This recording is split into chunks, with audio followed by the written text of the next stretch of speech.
A very good evening to all our viewers. Welcome to Monday's edition of the Evening Review. My name is David Kaiko, your host.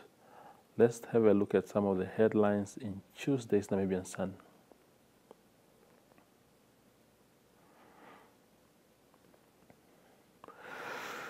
Genocide descendants threaten farm repatriations, that is sections of the descendants of the Ovaherero and Nama communities threatening to take action against the injustices of genocide.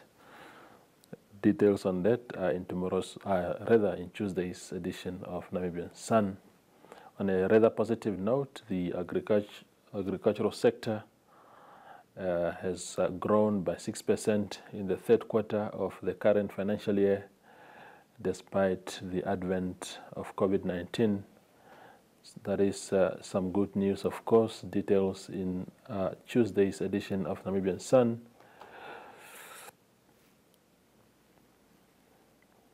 And finally, or rather, the Swakopmund jail inmates are claiming to have been suffered brutality at the hands of the police in that region. There are disturbing images that we have received allegedly from the cells where that torture has taken place. Details in Tuesday's edition of Namibian Sun.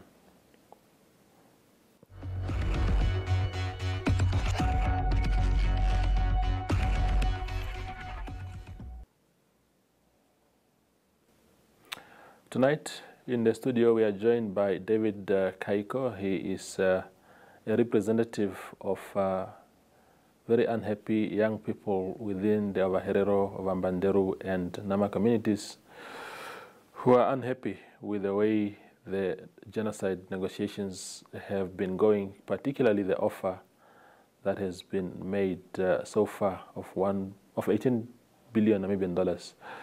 David held a press conference on Saturday in Windhoek to express that view, and tonight he's on the show to talk to us about that.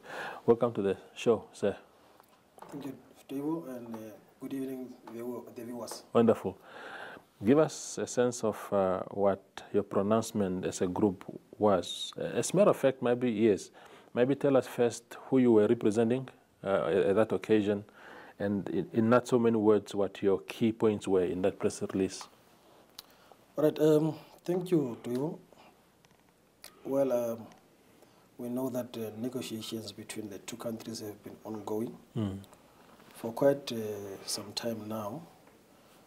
And we know that our government have made their submissions to the German government. They have been reluctant to come up with something that we believe is substantial enough to at least atone for their deeds of the past. So the offer of 1.1 billion that they offered, we believe, is a slap in our faces, considering what have happened in the past. So basically what the press conference covered was we acknowledged the efforts, of course, the tremendous effort from our government in terms of availing resources so that we pursue this just cause. And a word of caution also went to Namibians of German descent who decided to make not so pleasant remarks, insensitive remarks for that matter. They should desist from such tendencies. That's actually what we said in the statement. And then we appeal to the German government to come up with a substantive offer. And having said that, we do recognize that, yeah, maybe the offer of 1.1 billion can be a very good foundation upon which we can further engage the Germans so that they can avail further funding, especially to programs or sectors rather that were not initially mentioned in that draft declaration. Yes. Indeed. What to you is a substantial and fair amount? Well, like I said earlier, that our government made their submission, and in that document, there was an amount mentioned, and it is not just an amount that came from the air, but international models that were used to arrive at such calculations. Yeah. Accepted ones for that matter. In terms of the calculations that were based on what we lost as far as our land is concerned, as far as livestock, and other material things that we lost. Of course, including human lives. Of course, even though we believe you can't put a price tag on a human life, but these are some of the things that our people looked at to arrive at the amount that we initially submitted to the Germans. But are you at liberty to give us a rough figure, or do you think that because I mean what you want ideally is, I mean, if the negotiations are continuing, you want something within the proximity of what you think is a fair amount. What would be the fair amount? Yeah, I think it have been out in the open that there have been reports that initially we submitted an amount of 1.3 trillion Namibian dollars. So I don't think this is going to be the first time that people are going to hear about it. Yeah. Indeed. You spoke about the remarks that were made. We read in the papers last week about a man, I can't remember his name really now, who is a Namibian of German descent, Yes. who said that the land that the German Namibians occupy today was legally acquired, that they bought it from the government of the day or using the laws that existed at the time. So what issues do you have with what he said? You know, I think we should be very careful when we are referring to some of those laws. Number one, nobody invited the Germans to come here. Yeah. They came here and then enacted laws themselves. Laws that was only good for themselves. They used force. They had modern weapons compared to what our people had then. So those were unjust laws. So how do you justify coming from wherever you came from, then you come and enact laws by force and then take people's land by force? They bought it from who? Yeah. They shouldn't make such remarks. They are just provoking us. Yeah. Very unnecessary.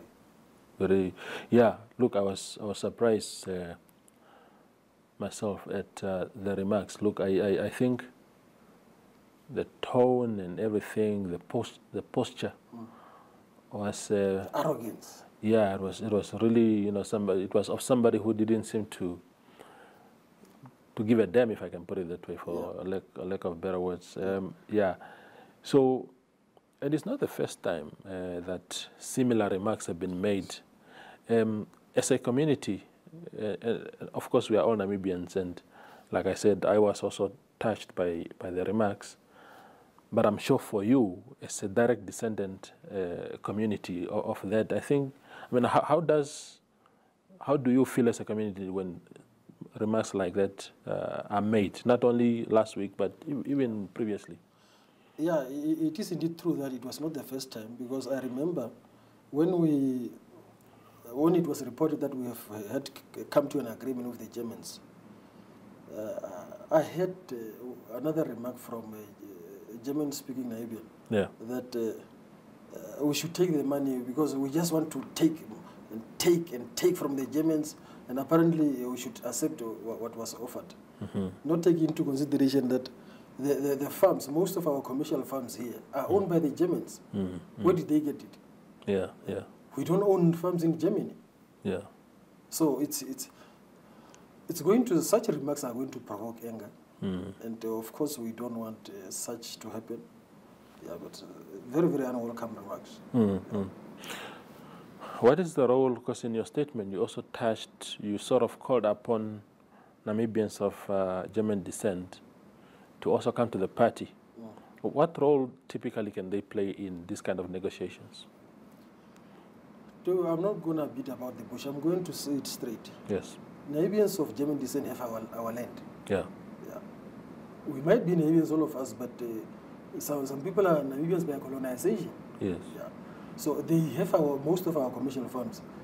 They should talk to the German government, because initially, even for some of us, we don't believe that Germany came to the table to negotiate because they honestly believe that they have a moral obligation to do good because of the genocide they committed here. Yeah. We believe they came to the table because they realized that if they don't come to some sort of an agreement, we might turn against the people who are here. That is actually what forced them. Yeah, so they should talk to the German government and say, no, we have these people's land. Yeah. So pay up. Yeah. Yes. What has been the attitude? I mean, we spoke about the remarks, these insensitive remarks, these arrogant remarks, but what has been the sort of attitude of the Namibians of German descent in general, as far as this matter is concerned? Yeah, I should really applaud some of them, because they've engaged our negotiating team, and they are trying. They are trying, so to say. So, but apart from very few ones who are trying to provoke us, we applaud those who are trying to settle these things once and for all for the good of all of us. Yeah. If the German government was to increase the amount to anything close to what you think is a fair amount, what is it that we must, as Namibia now, do with that money? I'm asking this because there's always been this question as to, I saw Bernardo Swartboy of LPM last year saying, don't give that money to this government. They are going to eat it up. They are going to do what? What is the ideal way of really paying over this money? To who should it go? And what is it that, what should be the intended use of that money? Well, there was a process of engaging the community when the negotiations were still ongoing. Yeah. Of course, they are not yet done. They are still ongoing. Yeah. We still have to engage the Germans. And within that, the community outreach programs, the community made their views known with regard to how they want the money to be utilized. Yeah. And then secondly, with regard to your question of where the money should go to, or who should initially be at the forefront of facilitating all these programs, I think in that draft declaration there's a progress that indicates that there will be a trust account open separately, and the descendants of the victims of genocide are going to play a key role as far as facilitating those programs are concerned. Of course, with the two government also present, especially for the sake of oversight. Yes. Indeed. The last question before we go for a break, David, is can you paint for us a picture? Those of us who do not know very well the demographics of where the descendants live and how they are living today under the circumstances, can you paint for us a picture of how it is today as a result of those dispossessions?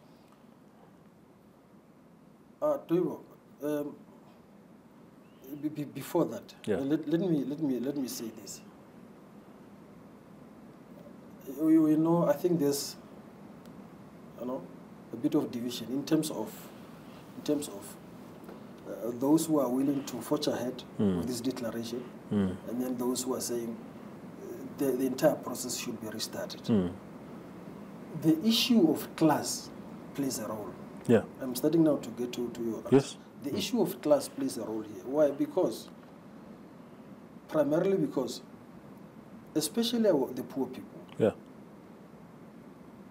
people are saying we have lost almost everything, especially now with the prolonged drought that we had for some years now, for some years back. So people are waiting for programs that are going to uplift their livelihoods.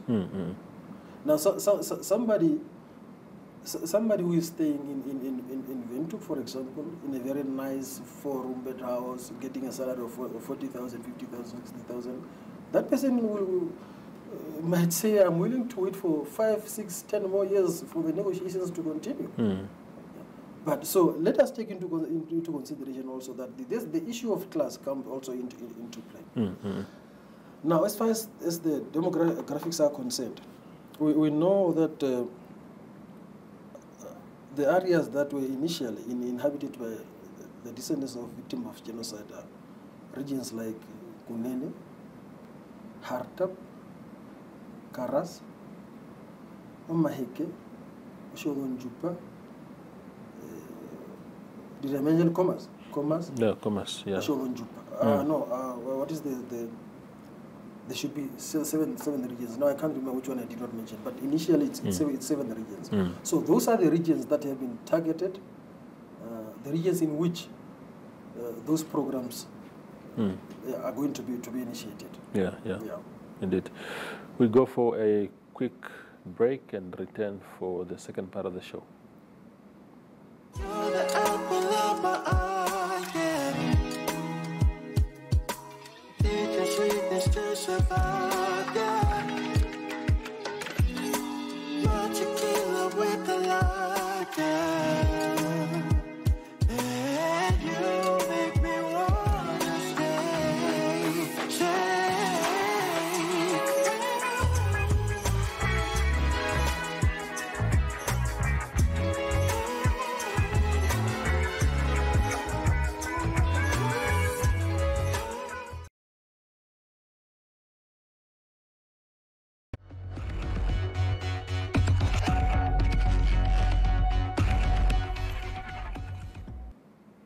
We continue our conversation with David Kaiko. David, the divisions within, and you spoke about it earlier, within the community itself, there are those who believe, there are even those. In fact, there are 3 schools of thought. One school of thought is the one that says, let's build on what has been offered. I think you're coming from that school of thought. Yes. Then there's a school of thought that says, let's start over afresh. Let's tear up whatever declarations has been made, let's start afresh. And then there's one, maybe in a very small minority, that says, let's accept what has been offered. These divisions within the community, what kind of damage does it do to the overall aspiration of this deal to go through? Well, it goes without saying that division anyway does not do anybody any good. Yeah.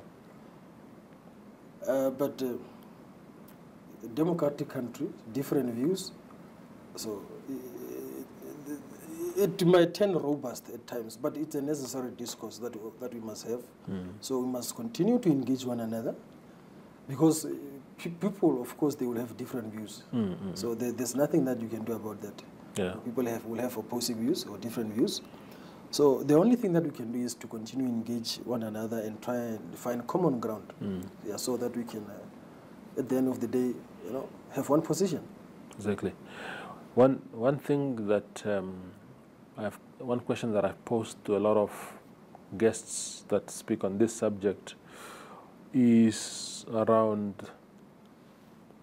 because the Ovaherero communities in particular has had champions who are no longer with us. Umbarao Shitambi Rukoro is gone.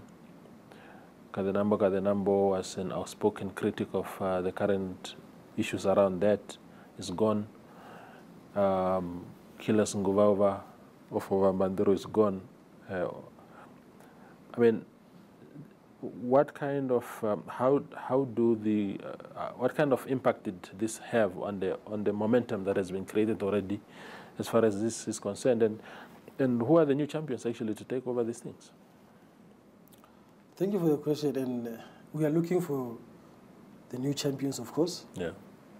And you have mentioned great pillars of our communities. So of course, may their souls rest in peace.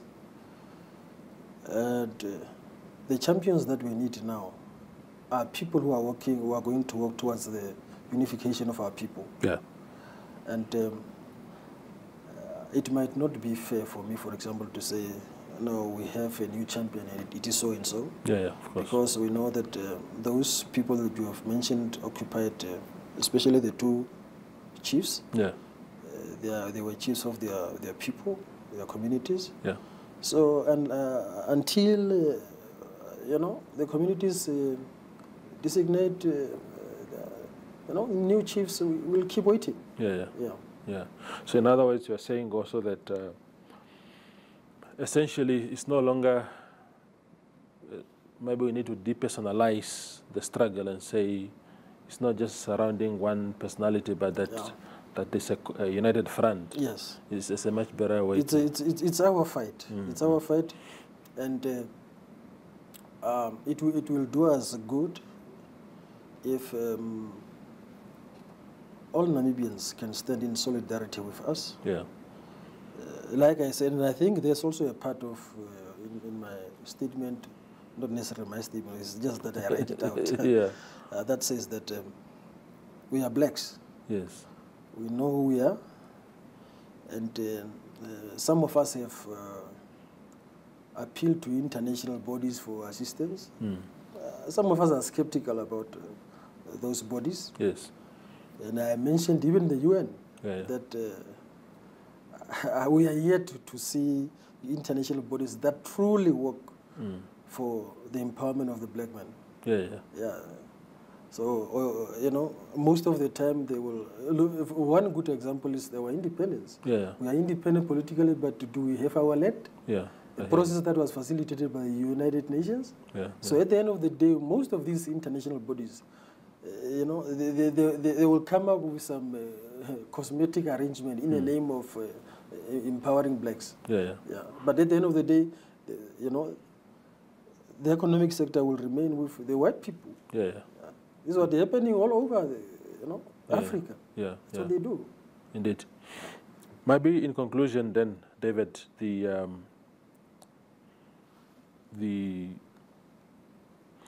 are clarion calls within some affected communities that government must step away, must step aside, and allow the communities to pursue this matter. We saw Franz Kapofi the other day in the newspaper saying, anybody who thinks that the Germans were going to discuss this thing with communities directly were delusional, if that was the correct choice of word that he used. What is your take yourself? Should government step away, or should government still be given another opportunity to redeem themselves and do it correctly? Who took this motion to the parliament? Chief Ruako. Thank you very much. So we are actually the ones who involved the government. Yeah. We are the ones who involved the government. And of course, like I said, we will have opposing views, different views, and of course, we'll listen to everybody. Mm. But lately, I think about 2 days ago, we got some information also from the German Foreign Office. Mm. And they've made it clear that nobody else can be an equal partner in terms of negotiations, only the Namibian government. Mm. So that is their position. So however, anybody who is going to have their views, opinions, we are going to listen to everybody. Mm. But of course, as from our part, like I said at the beginning, that we appreciate what the government have done for us, because the government have submitted what they have submitted. Yeah. So if there is anybody who is at fault here, it is the German government for not accepting that, yes, indeed, what you brought is justified and we are going to pay up. Yeah, yeah. So what did the Namibian government do wrong? Yeah, yeah. We gave them figures, we did whatever we did, and then they went to the German government and submitted those documents. The Germans are not willing to come forth in terms of paying up. Is that the fault of the Namibian government? I hear you. No, David, thank you very much for coming to the show. Thank you, Theo, for the invitation. Yes. Great. That was David Kaiko reflecting on the issue of the reparations as demanded by the descendants of the victims of genocide. Thank you for watching. You're the apple of my eye, yeah. Need your sweetness to survive, yeah.